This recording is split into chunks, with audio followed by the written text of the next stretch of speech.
Você já parou para pensar que tem gente no Brasil faturando cifras astronômicas com estabelecimentos de entretenimento? E tudo isso dentro da lei? Se você ainda não é inscrito aqui no canal, aperta o botão agora, porque esse vídeo vai abrir sua cabeça sobre um mercado que a maioria das pessoas nunca parou para analisar de verdade. Fica até o final, porque o número que vou te mostrar hoje vai te surpreender. O que é um cassino e por que isso importa no Brasil?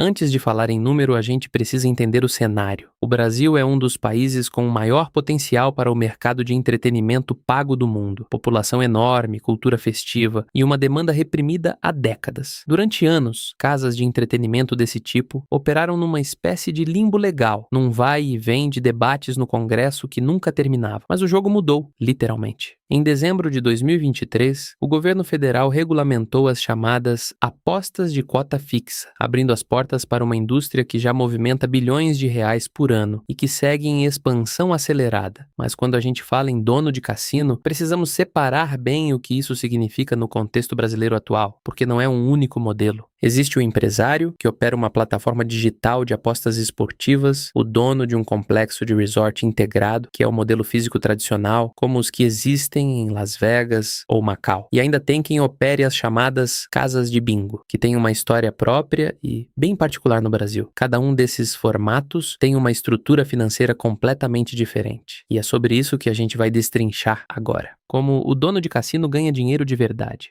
Para entender o salário de um dono de cassino, você precisa primeiro entender de onde vem o dinheiro desse negócio, porque não é do jeito que a maioria das pessoas imagina. Existe um conceito chamado house edge, que em português a gente pode traduzir como a vantagem da casa. Em todo jogo de entretenimento desse tipo, as probabilidades são matematicamente ajustadas de forma que, no longo prazo, a casa sempre sai na frente. Não é trapaça, é matemática pura e é totalmente transparente nas operações regulamentadas. Num jogo de roleta europeia, por exemplo, a vantagem da casa gira em torno de 2,7%. Parece pouco, né? Mas quando você multiplica isso por milhares de apostas por dia, o resultado é um fluxo de caixa absurdo. Num cassino físico de grande porte, o tipo que você vê integrado a um resort de luxo. As receitas não vêm só das mesas e dos equipamentos eletrônicos. Vem também de hotel, restaurantes, bares, shows, convenções corporativas, spa. Isso é o que o setor chama de Integrated Resort, ou resort integrado. A operação de entretenimento, nesses casos, funciona quase como uma âncora que atrai o público. E o lucro real vem da experiência completa que o complexo oferece. Em Macau e Las Vegas, essa é a fórmula que transformou regiões inteiras em potências econômicas. No modelo digital, as plataformas de apostas online, a lógica é parecida, mas escalada de forma muito mais agressiva. O custo com infraestrutura física é eliminado, o alcance é nacional ou até internacional e a margem operacional pode ser significativamente maior. Uma plataforma bem estruturada consegue processar um volume de transações que seria impossível em qualquer espaço físico. Faturamento, lucro e o salário do dono.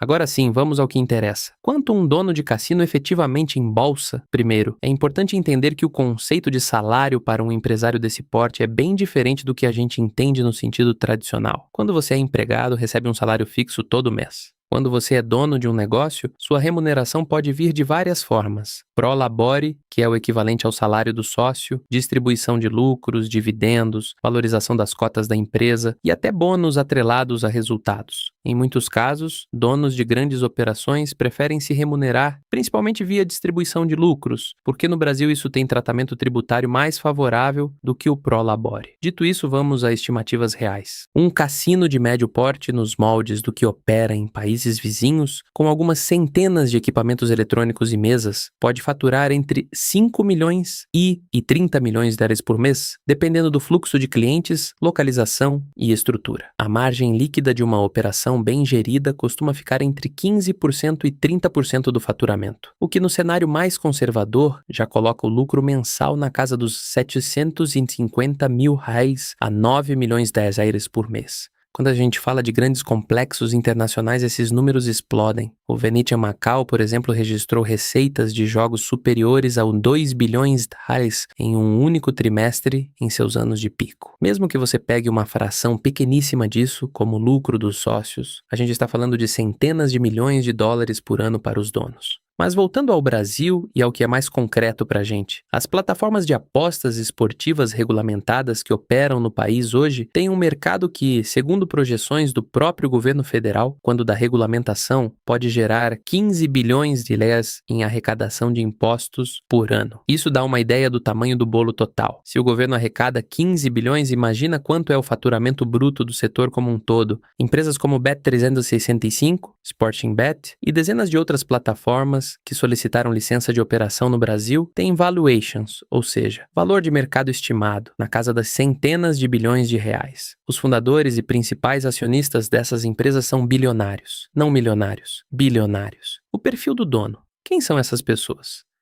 Uma coisa que pouca gente sabe é que os maiores nomes desse setor no mundo não surgiram necessariamente com muito dinheiro. Vários dos principais bilionários do mercado de entretenimento e apostas começaram de formas bem simples. Sheldon Adelson, que foi um dos empresários mais ricos do mundo antes de seu falecimento em 2021, começou vendendo jornais ainda criança em Boston. Ele construiu um dos maiores impérios de resort integrado do mundo, a Las Vegas Sands Corporation, do zero. No auge, sua fortuna chegou a ultrapassar o eixo 30 bilhões de dólares. No cenário das apostas digitais, o perfil é diferente. São empreendedores de tecnologia com formação em ciência da computação, engenharia ou finanças que enxergaram a oportunidade de criar plataformas escaláveis antes da regulamentação global explodir. Muitos deles construíram empresas em países onde o mercado já era liberalizado, como o Reino Unido ou Malta, e depois expandiram globalmente. No Brasil, com a regulamentação recente, já estamos vendo o surgimento de empreendedores locais que estão tentando ocupar esse espaço. A licença para operar uma plataforma de apostas de quota fixa no Brasil custa 30 milhões e tem validade de 5 anos, um valor considerável, mas que é literalmente o ingresso para um mercado com potencial de faturamento na casa dos bilhões. Os riscos que ninguém conta. Seria desonesto da minha parte pintar esse mercado como um caminho fácil para a riqueza. Não é. E há razões concretas para isso. O primeiro risco é o regulatório. O ambiente de regras no Brasil ainda está sendo construído. Leis mudam, interpretações mudam, e uma empresa que está em conformidade hoje pode precisar de ajustes significativos amanhã. O custo de compliance, ou seja, de manter a operação dentro de todas as exigências legais, é altíssimo e constante. Empresas que subestimam esse custo acabam encontrando problemas sérios mais adiante. O segundo risco é a concorrência. O mercado de apostas online no Brasil atraiu atenção global justamente porque é enorme, mas isso significa que as maiores empresas do planeta, com orçamentos de marketing que superam o PIB de muitos municípios brasileiros, também estão de olho. Competir com uma Bet365 ou uma Flutter Entertainment sem ter capital equivalente é uma batalha que exige muita criatividade e especialização. O terceiro risco, e talvez o mais delicado, é o risco reputacional. Esse é um setor que exige responsabilidade absoluta na forma como opera. As melhores empresas do mundo investem pesado em programas de jogo responsável, ferramentas de autoexclusão e limites de apostas. Não só porque a lei exige, mas porque entendem que a sustentabilidade do negócio depende de um ecossistema saudável. Empresas que tentam maximizar resultado no curto prazo sem considerar o impacto nos clientes pagam um preço alto em imagem e, eventualmente, em regulação mais restritiva. E tem o risco financeiro mais básico. A margem existe, mas não é garantida. Uma sequência ruim de resultados nos jogos, uma má decisão de gestão, um problema técnico na plataforma. Tudo isso pode transformar um mês lucrativo em prejuízo. A história do setor está cheia de operadores que subestimaram a complexidade do negócio e pagaram caro por isso. O que os dados internacionais nos ensinam?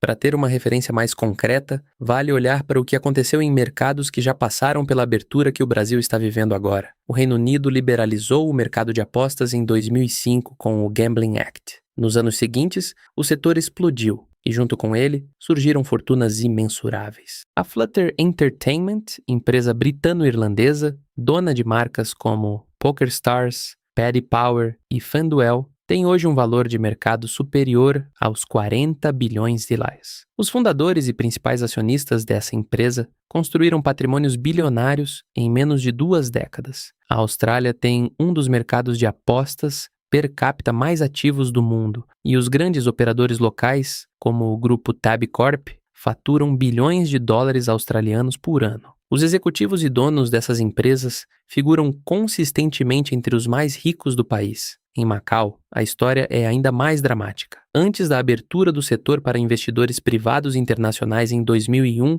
Macau era uma economia modesta. 20 anos depois, se tornou a maior praça de entretenimento do mundo em volume de receita, superando Las Vegas por uma margem enorme. Os licenciados originais, entre eles a Las Vegas Sands, a MGM e a Wynn, acumularam fortunas que figuram entre as maiores do planeta. O Brasil tem um ponto de partida diferente, mas o potencial de escala é comparável ao de qualquer um desses mercados. Uma população de mais de 210 milhões de pessoas, crescente penetração de smartphones e meios de pagamento digitais e uma cultura que valoriza entretenimento são ingredientes que os analistas internacionais do setor conhecem bem e que justificam o interesse massivo no país. Então, afinal, qual é o salário?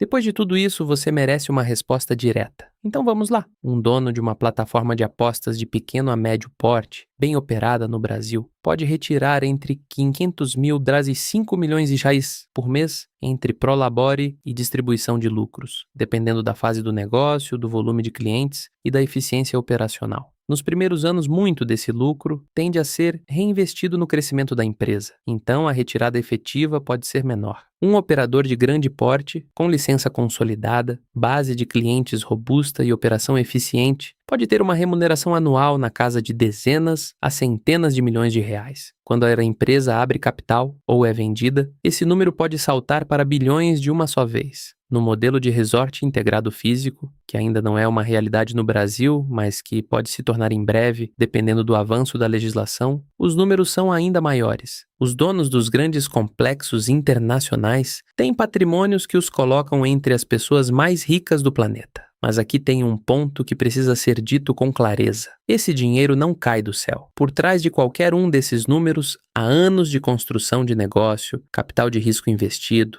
decisões difíceis de gestão, processos regulatórios complexos e uma capacidade de execução que separa os que chegam lá dos que ficam só na teoria. É um setor onde o potencial de retorno é extraordinário, mas onde a exigência de competência e capital é igualmente extraordinária. Se você chegou até aqui, já entende mais sobre esse mercado do que 99% das pessoas que vão postar opinião sobre ele nas redes sociais essa semana. O Brasil está no meio de uma transformação econômica real nesse setor e quem entender as regras do jogo antes da maioria vai sair na frente, seja como empreendedor, como investidor ou simplesmente como um cidadão mais bem informado sobre o que está acontecendo na economia do país.